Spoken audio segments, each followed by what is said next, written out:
Alright guys, I just wanted to do a quick Unit 2-3 review, just some main ideas that we want to keep in mind moving into our test this week. So we want to look at the relationship between the colonies and England. Remember, mercantilism. Mercantilism is that economic relationship between the colonies and England, which is our mother country. From the colonies to the mother country, we give raw materials, we provide cheap labor, and then the mother country, which is England, is manufacturing the goods to sell back to the colonies and their other trading partners and making money that way. Remember, the colonies provide all of those raw materials that England cannot provide for itself. Salutary neglect. I love this picture.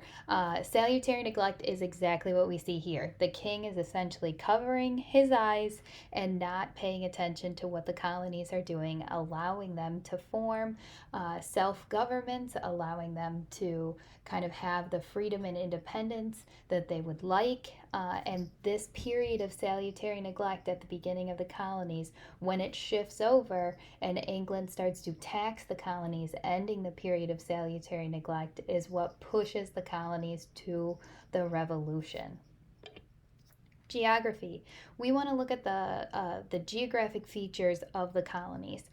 First of all, know that all the colonies are settled along the east coast because there are harbors, there are rivers. This makes it easier to transport goods. In New England, we form more of a merchant economic system rather than farming agriculture because of the short growing season. They don't have that great of soil, it's very rocky. And then versus the southern colonies where there is very fertile soil. Remember, the main geographic feature is those plantations. On the plantations, that major labor source is going to be enslaved Africans coming in originally through triangular trade. Important documents that we want to keep in our brains.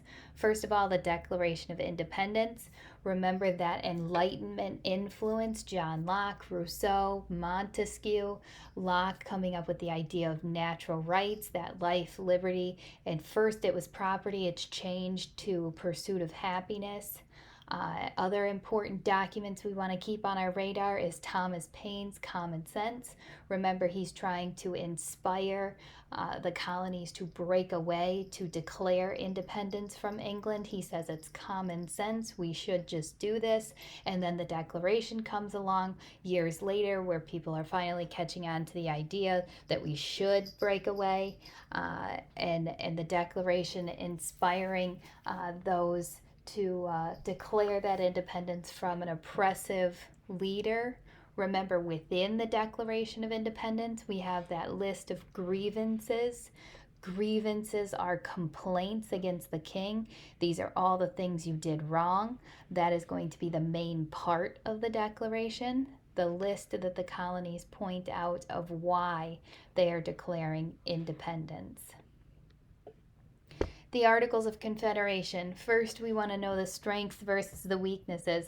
Highlight on the weaknesses. Under the Articles, all of the power had been given to the states. They did not have a strong leadership. Congress could not do anything without the approval of the states. The weaknesses are just that. The states had too much power. The federal government didn't have power to tax because there was no federal government.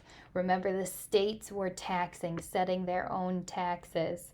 Shays' Rebellion shows us those weaknesses because we had a revolt within one of the states and the state militia could not back it up. They could not put it down, and there was no federal power to step in to stop that. The Northwest Ordinance is the strength, is the highlight, is the only achievement that we see under the Articles of Confederation. The Northwest Ordinance looks to the Northwest Territory and says, how do we turn those territories into states? So the Northwest Ordinance creates a process for adding states to the Union. It is the strength, it is the achievement under the Articles of Confederation. Who had the power under the Articles? It's going to be the state governments. Why? Because we were reacting to an oppressive, controlling, strong leadership in the monarchy. We wanted to break away from that. We didn't want to recreate it. So the reason the states have all the power is because it was a reaction to the power of the monarchy. When we look at government, first, we have to remember those self-government forms in the colonies. Remember, that's going to be the Virginia House of Burgesses, the Mayflower Compact, the New England Town Meetings, and the Fundamental Orders of Connecticut. What does self-government mean? It means we are governing ourselves. That's a part of that period of salutary neglect. We are able to come up with what forms of government we want, which were representative forms of government. That means we were electing people into our government, and they were representing the ideas of the masses. Consent of the governed is going to be a phrase that we want to remember, that we want to keep in our brain. The consent of the governed is the consent from the people to the government to allow for the government to function. Consent of the governed refers to where the power of the government comes from.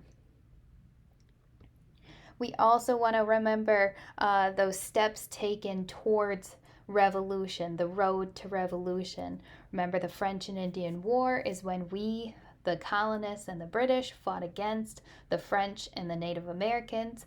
It erupts in the Ohio River Valley over disputed territory. At the end of the French and Indian War, the Proclamation Line of 1763 is drawn along the Appalachian Mountains. That line is told to the colonists, do not move any further. No one can settle beyond that territory. Remember, we want to highlight that geographic feature of the Appalachian Mountains. Taxes. The Stamp Act, the Sugar Act, the Quartering Act, the Townshend Acts. These are all acts put on the colonies to take away that period of salutary neglect, take away that freedom of controlling themselves, and push us towards a revolution. Remember, the Stamp Act was on the paper products. This act affected all colonial members and angered them even further. That's going to push us towards the Stamp Act Congress, and then eventually have the Stamp Act be removed due to the boycott of the colonists against the tax. So we want to remember those taxes were a big feature in getting us to break away. There is one thing I want to go back to. I want to go back to Thomas Paine, Common Sense, because you're going to see this in your documents tomorrow. Thomas Paine wrote Common Sense. It was a pamphlet. That pamphlet was written in a language that everyone could understand. He wrote it in kind of layman's terms so that everyone could read it, because he wanted the audience of all the colonists, not just the wealthy, not just the higher ups. He wanted to reach every level. He also pushes this idea of a revolution, a breaking away, a declaring independence as kind of a common sense idea, as a we should all know this. And he posed that question, that why are we allowing a small continent, a small island over in the ocean somewhere to control us, that is so far away from the continent that we're living on? They're an ocean away. Why are we allowing that small island, that king far away, to control us over here? It's basically like we're on a separate planet.